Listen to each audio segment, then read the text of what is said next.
Olá, meu povo. Estamos aqui de volta com o nosso treinamento, dando sequência aí ao nosso conhecimento, entendimento sobre o sistema EALT.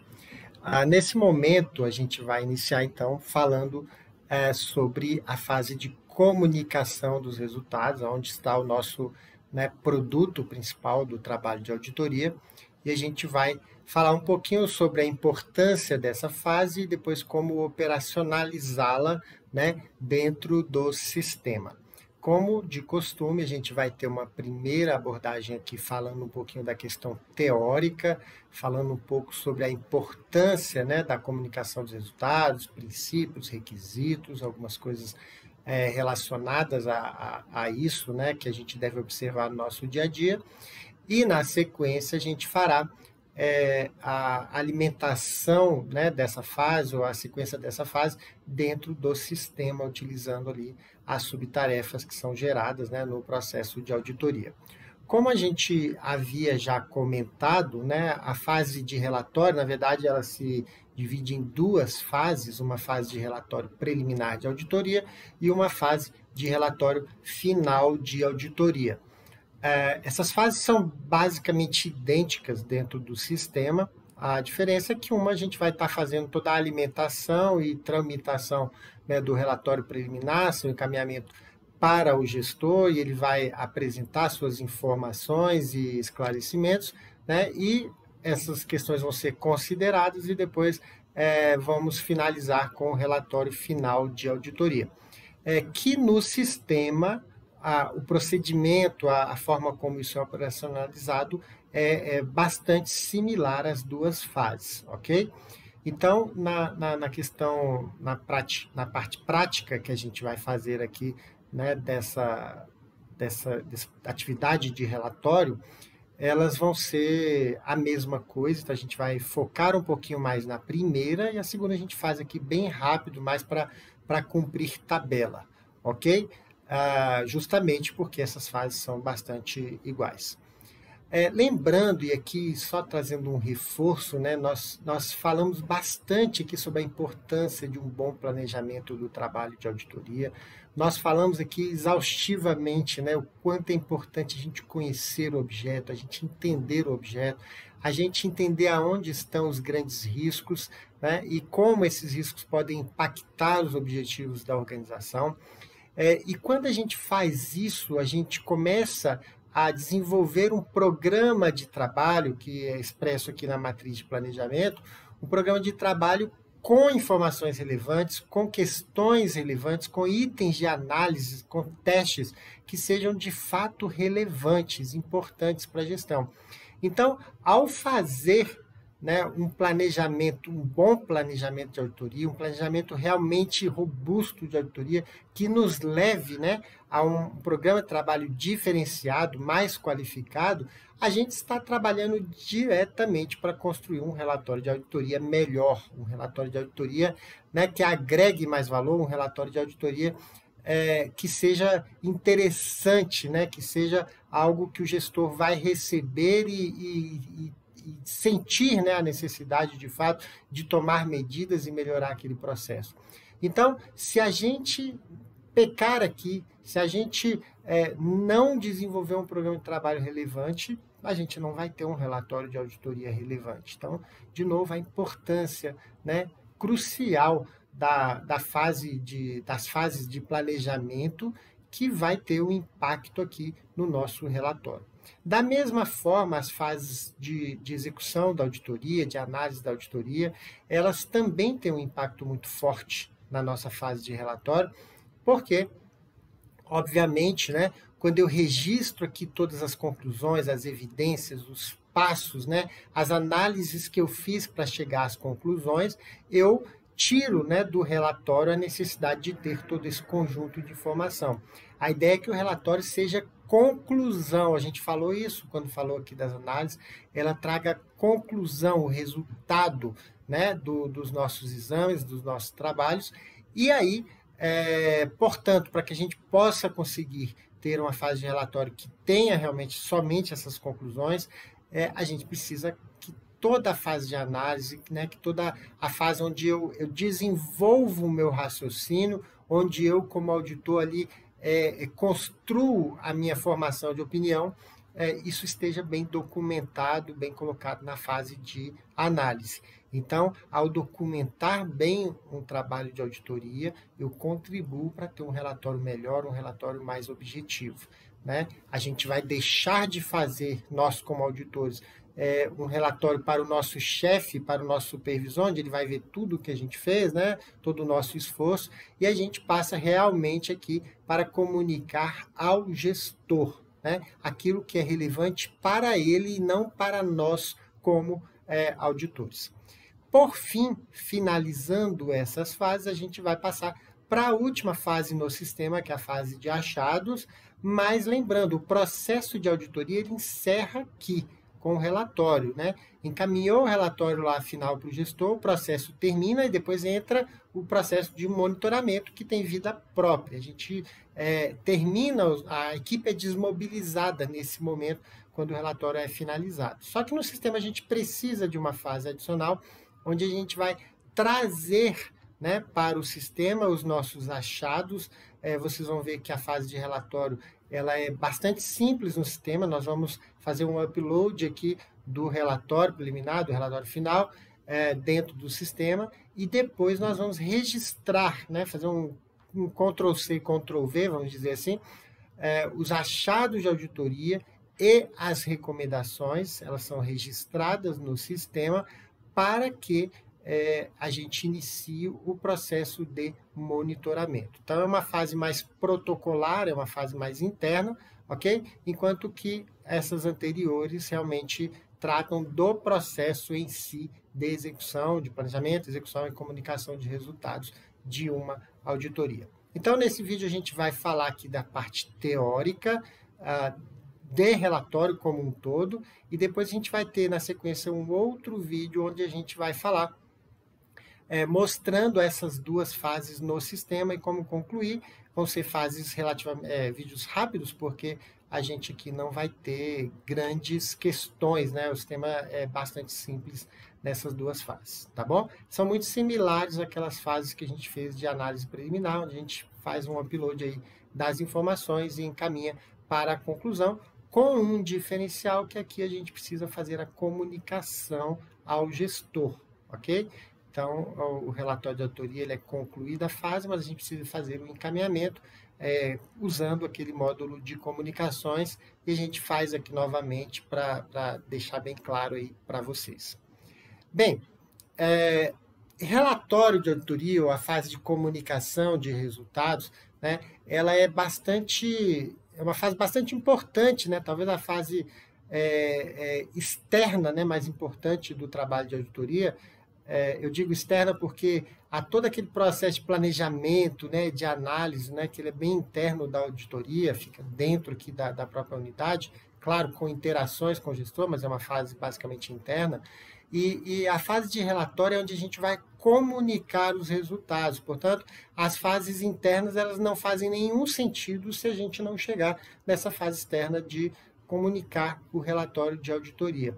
E é ali que está o nosso produto, ou seja, tudo aquilo que a gente fez antes vai ser consubstanciado em um relatório, né, que vai ser encaminhado à gestão e que a gente espera, né, que seja relevante, que seja importante, que seja útil, né, que seja interessante para o gestor. A comunicação de resultados, ela, como eu falei, ela está presente, né, nas nossas INs, a IN3, a IN8, de uma forma muito forte. Eu queria trazer alguns pontinhos que a gente separou aqui da Instrução Normativa número 3. Primeiro, que comunicação eficaz é um dos princípios da atividade de auditoria interna. Então, não adianta, não vai funcionar uma auditoria interna, né, que trabalhe muito bem, mas que comunique muito mal.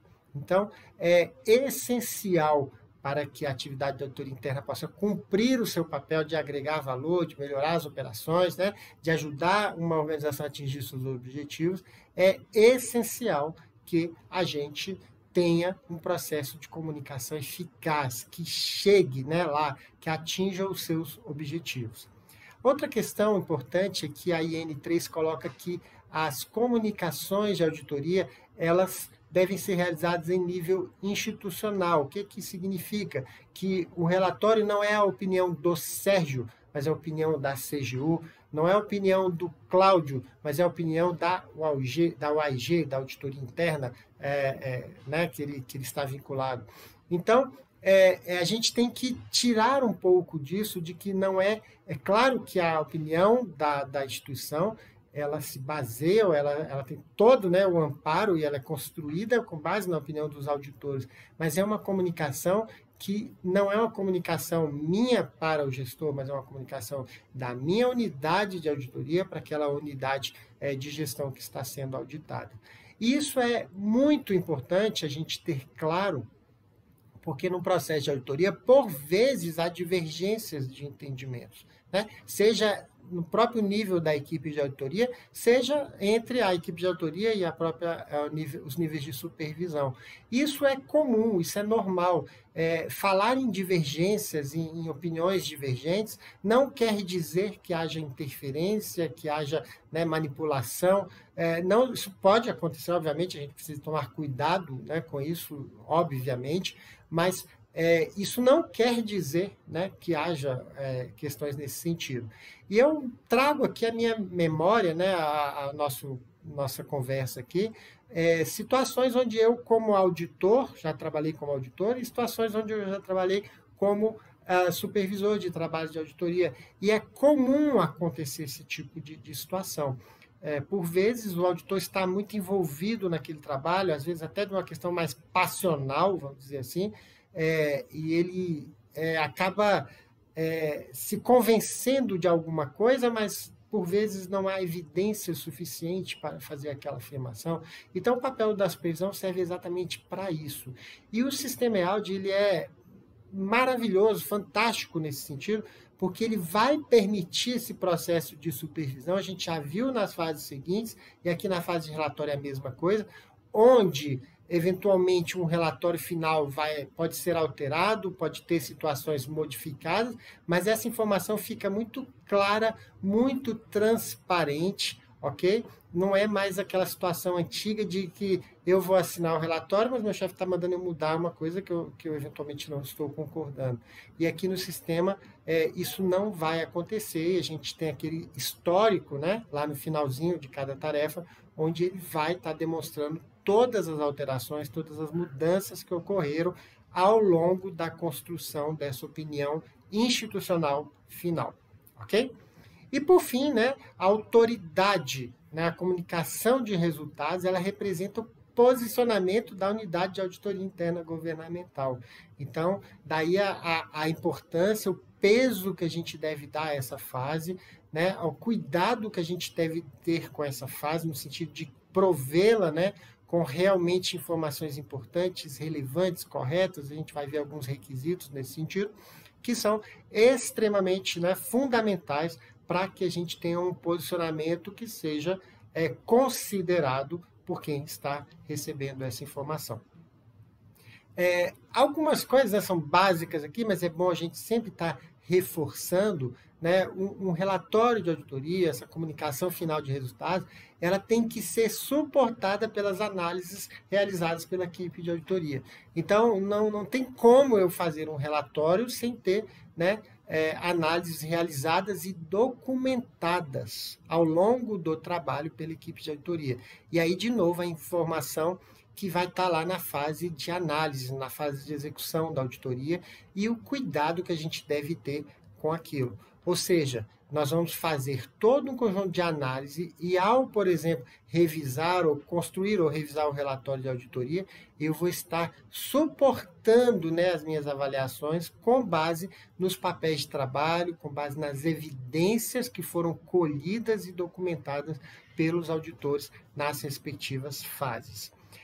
Outra questão, outro pilar, né, da construção das nossas opiniões, são informações e esclarecimentos prestados pela gestão. Vocês viram ao longo do processo, né, o sistema está preparado para a gestão aí de comunicações entre o auditor e o auditado. É uma decisão que vocês vão tomar aí em cada unidade. Eu acredito que talvez no primeiro momento vocês passem fazendo por um outro meio, né? Talvez por e-mail, por um sistema de protocolo aí da unidade, mas acho que é óbvio, né? Meio inevitável que com o tempo a gente vai estar tendo todo o processo de comunicação realizado pelo próprio sistema, né? Isso depende tanto da maturidade de vocês, já estarem dominando essa fase, esse módulo, né, de comunicação, quanto os gestores, né, estarem aí acostumados, treinados, entendendo o sistema, como ele funciona. E essa parte de comunicações. Mas, enfim, cada uma das minhas análises vai me prover uma opinião, vai me prover um entendimento, uma conclusão, que eu preciso, né, encaminhar e validar isso com a gestão. Então, é imprescindível a ideia, né, a nossa expectativa é que a gente tenha todo um processo de esclarecimento com a gestão recebido ou realizado ao longo das minhas análises. E não somente no relatório final de auditoria, onde eu entrego para o gestor todas as minhas conclusões já formadas, né, e peço para ele algum esclarecimento. Por quê? Porque se eu não colho essas informações ao longo do processo, eu acabo tomando, né, tendo conclusões equivocadas, muito provavelmente porque eu não tinha toda a informação, ou tudo aquilo que eu precisava, todos aqueles esclarecimentos, e eventualmente eu vou estar perdendo tempo, inclusive, né, de fazer toda uma construção aqui e depois uma informação que estava disponível, acaba que eu entendi mal ou eu não tinha aquela informação naquele momento. Então, a gente sugere, né, reforça a importância de que cada um desses achados, cada uma dessas conclusões sejam, né, prontamente comunicadas, esclarecidas. A auditoria precisa, aliás, a origem da palavra auditoria, auditar, ela vem de ouvir, né? Então a gente precisa ouvir, a gente precisa entender, né, a gestão para que a gente forme as nossas conclusões. E um terceiro pilar que a gente chama atenção aqui é a busca conjunta de soluções, né? Essa busca conjunta, principalmente aqui eu estou falando das recomendações, onde a gente vai construir, né, com o gestor as melhores soluções, né, a forma de se implementar ou de se corrigir ou de se melhorar aquele processo que a auditoria já havia identificado. Então, essa reunião de buscas, tanto, e aí é uma questão de vocês, né, de cada unidade vai definir o seu processo, de eventualmente a gente chega lá com nada e vamos definir juntamente, né, quais são as recomendações. Aqui na CGU a gente trabalha com uma proposta inicial já feita pela CGU, encaminhada para os gestores, e depois nessa reunião a gente vai melhorando ou avaliando se aquelas recomendações estão adequadas, se elas são viáveis e alguma outra série de requisitos que a gente precisa ter para as recomendações. Então, vocês vejam que há todo um processo de análise com base em informações que o gestão ele encaminha, a gente tem toda uma questão de esclarecimentos com a gestão e, por fim, a busca conjunta, o que quer dizer que nosso relatório de auditoria, a nossa conclusão que a gente vai encaminhar, ela é extremamente fundamentada, solidamente baseada num processo de comunicação eficaz, né, com o auditado. E alguma questão aqui relacionada que a gente queria trazer, alguns princípios, né, alguns requisitos do nosso processo, o atributo dessas comunicações, mas especialmente aqui a comunicação de resultados. Eu estou falando aqui dos relatórios de auditoria. Então, nossos relatórios, as nossas comunicações precisam ser claras. Claras. Você tem que dar a informação para o gestor de uma forma que ele entenda adequadamente o que está sendo colocado. Na verdade, esses três atributos trabalham muito juntos, claras, completas e conclusivas, né? Esses três atuando conjuntamente vai nos dar no conjunto, né, uma informação concisa, completa e clara.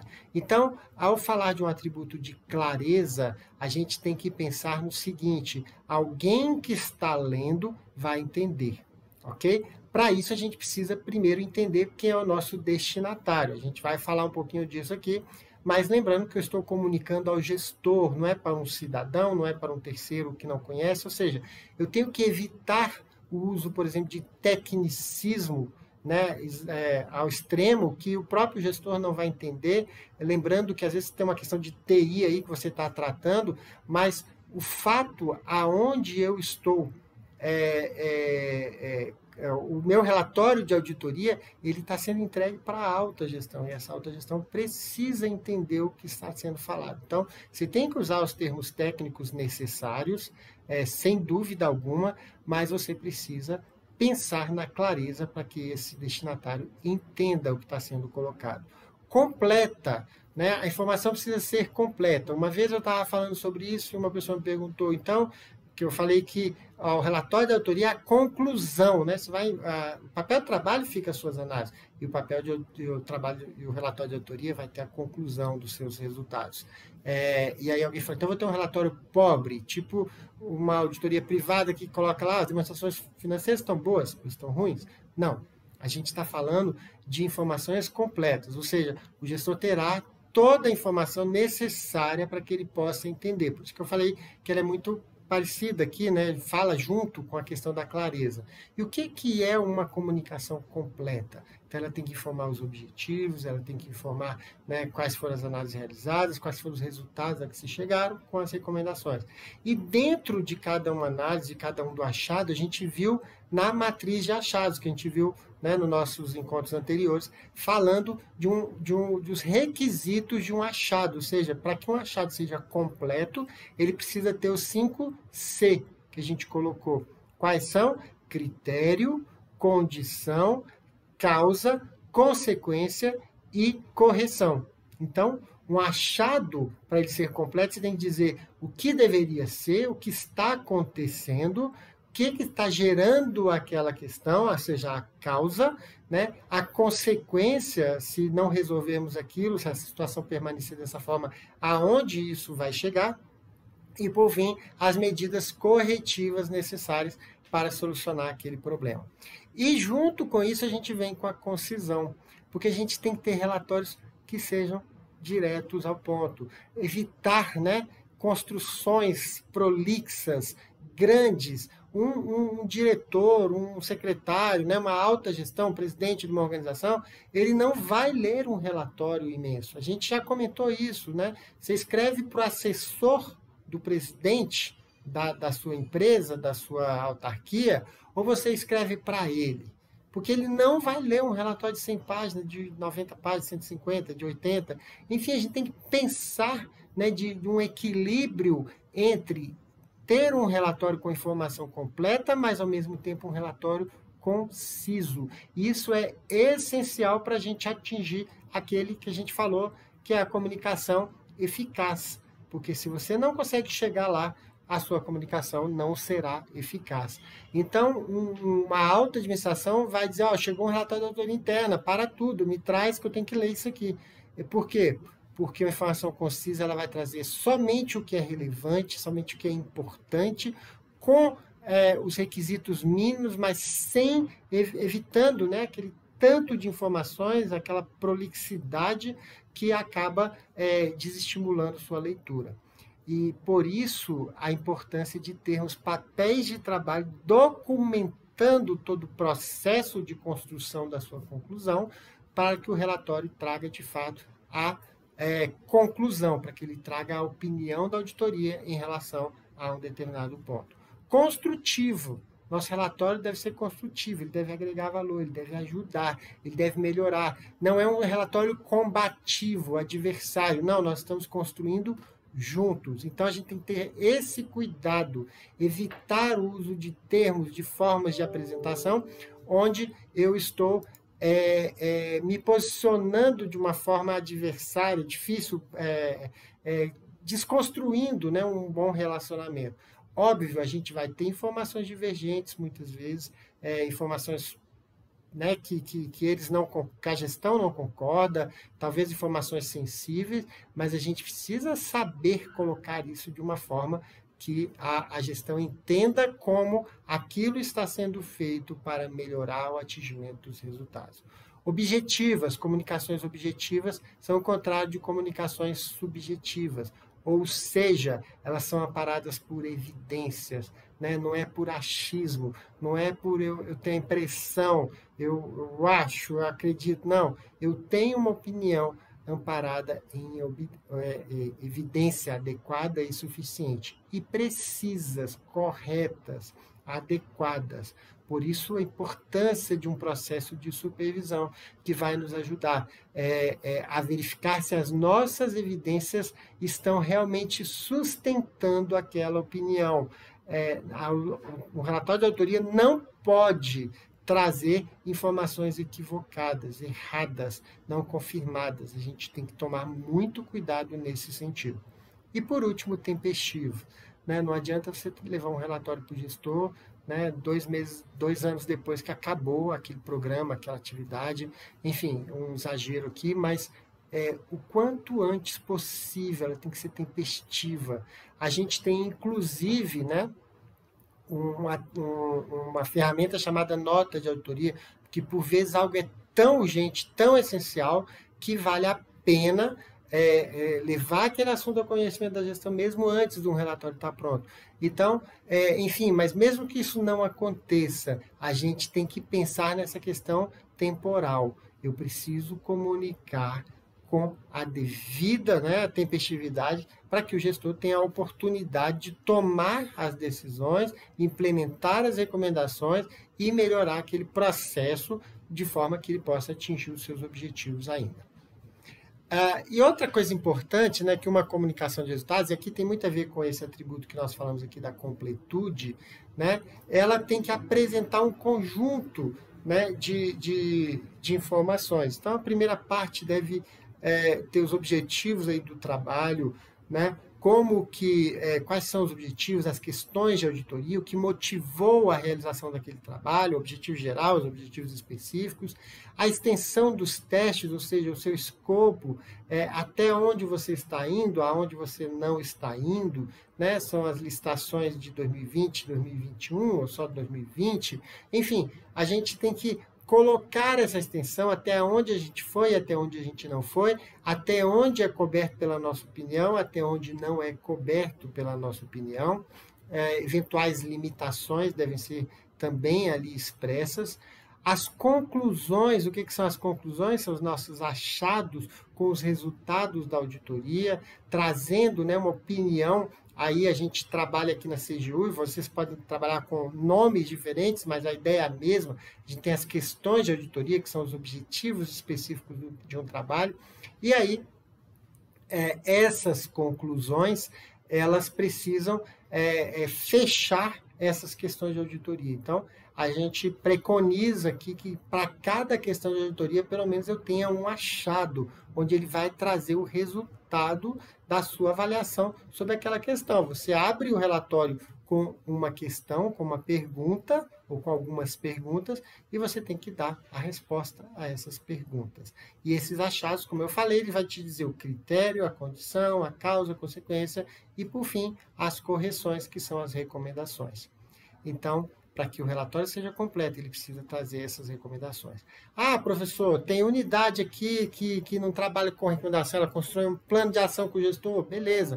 Não tem problema muito essa questão do nome, né? Como isso está colocado aí na sua organização, isso é menos importante. O importante é que a gente tenha um processo de recomendação, tem unidades que não fazem as recomendações, mas o gestor recebe aquele relatório, ele propõe um plano de ação, ele propõe as ações corretivas, encaminha para a auditoria e a auditoria faz esse fechamento. Ok, é possível fazer dessa forma também, mas lembrando que é uma fase essencial. Então, mesmo que ela seja uma proposição da própria auditoria ou uma proposição da gestão que seja validada pela auditoria, isso não há problema, desde que a gente tenha essas proposições e isso seja devidamente acompanhado e monitorado. Porque, afinal de contas, é quando o gestor implementa as recomendações que a agregação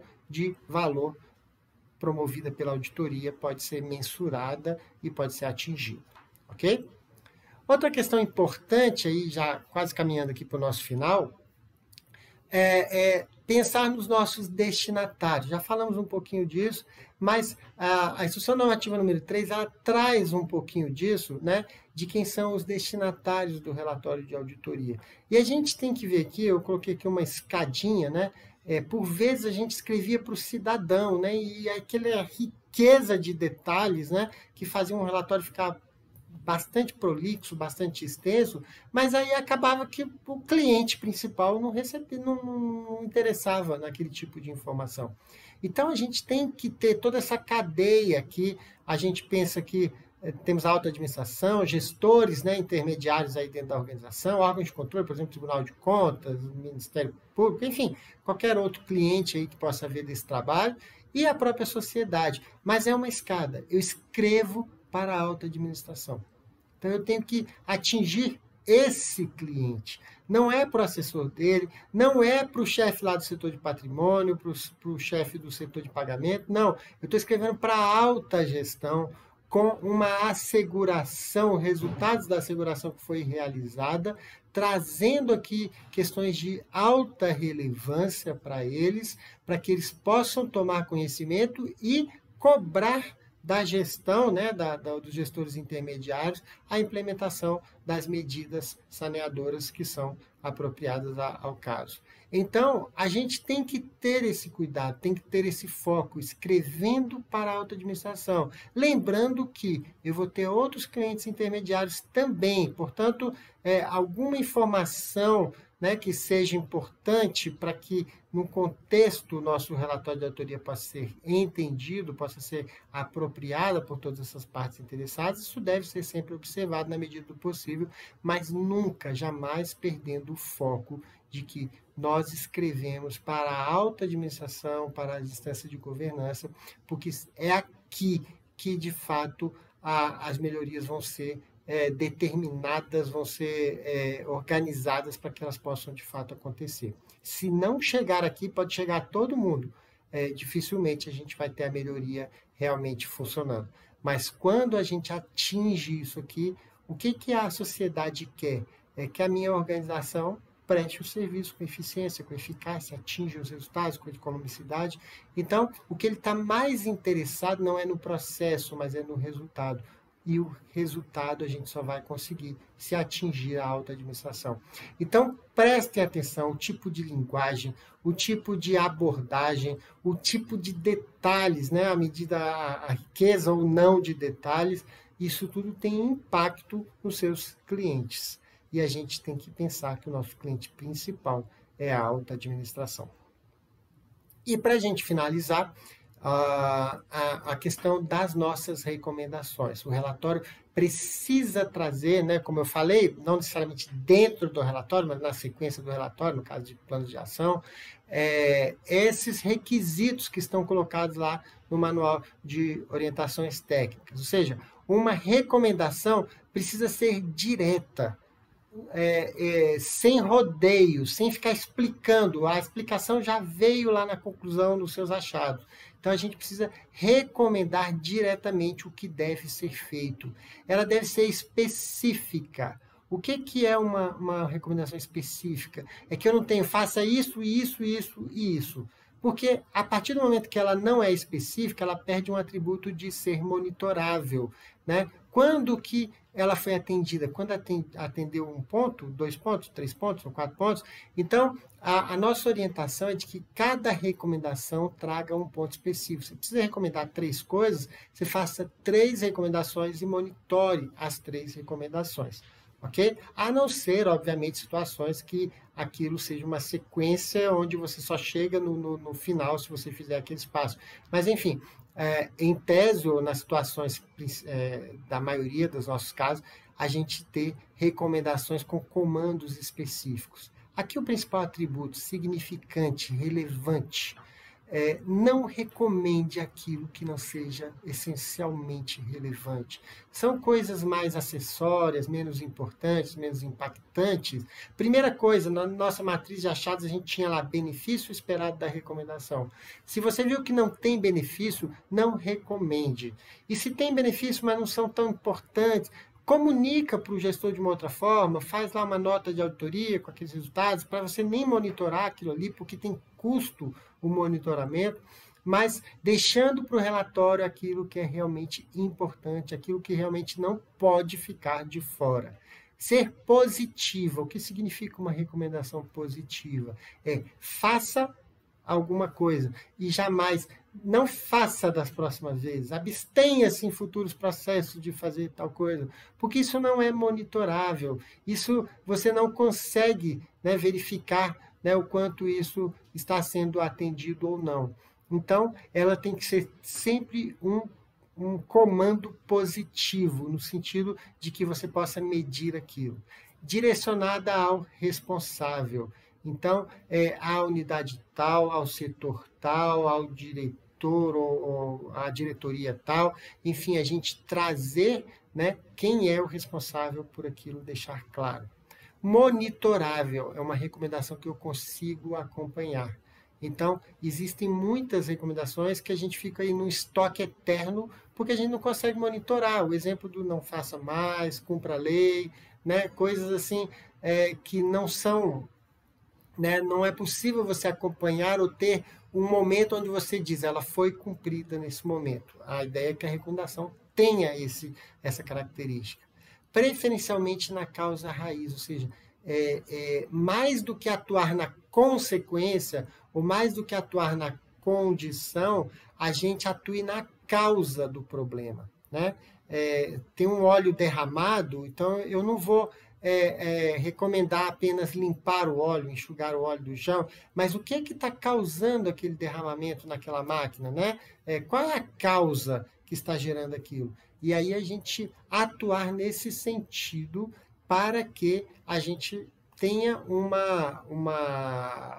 resultado preventivo da nossa auditoria, ou seja, eu evito aquele problema, que aquele problema aconteça outras vezes. Viável. Viável quer dizer execuível, dá para o gestor fazer. Às vezes o auditor tem ideias mirabolantes, né, sensacionais, que vão resolver o problema do universo, mas não são viáveis, não dá para implementar.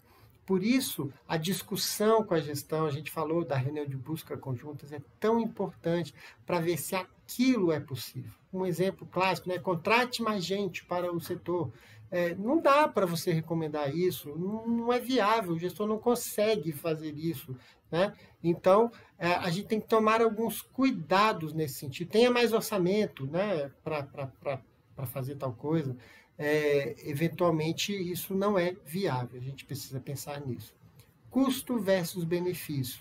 Quanto custa implementar aquela recomendação e que benefício ela vai trazer? Na nossa matriz de achados, a gente tinha lá o benefício esperado, a ideia é essa.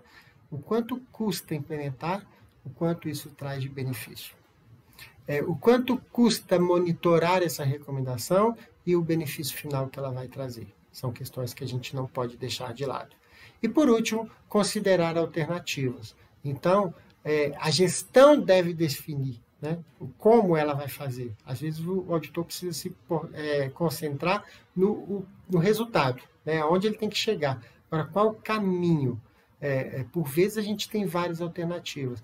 E a gente não pode, como auditor, se considerar aí o Deus Supremo, que o gestor não pode, né, construir o seu caminho ou optar por aquilo que seja mais adequado para ele. Então, de novo, a questão da reunião de busca conjunta de soluções ou a discussão dos planos de ação, eles são etapas essenciais para que a gente possa atingir esses objetivos. Bem, era isso que a gente queria trazer para vocês e queria deixar muito esse recado, né, essa sensibilização no sentido da importância dessa fase. Se a gente não comunicar bem, se a gente não comunicar de forma eficaz, todo o nosso esforço não vai gerar os resultados que motivaram o nosso trabalho.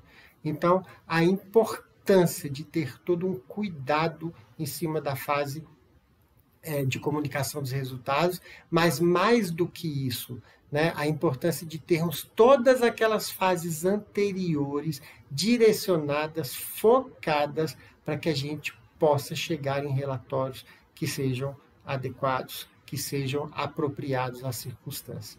Então, a gente reforça aqui a importância de um bom planejamento, a gente reforça aqui a importância, né, de uma boa documentação dos trabalhos, a gente reforça aqui a importância de um bom processo de supervisão, reforça aqui a relevância da matriz de achados, que vai nos ajudar a organizar o nosso relatório, e, principalmente, né, a importância de ter relatórios que sejam corretos, sejam precisos e que sejam diretos, que sejam concisos.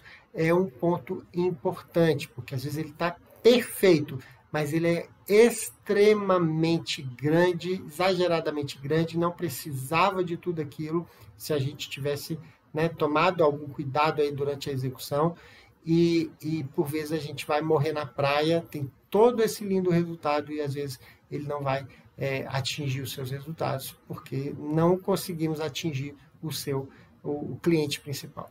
Então, é algo a pensar, é algo a trazer aqui para a nossa discussão, porque é um fator essencial.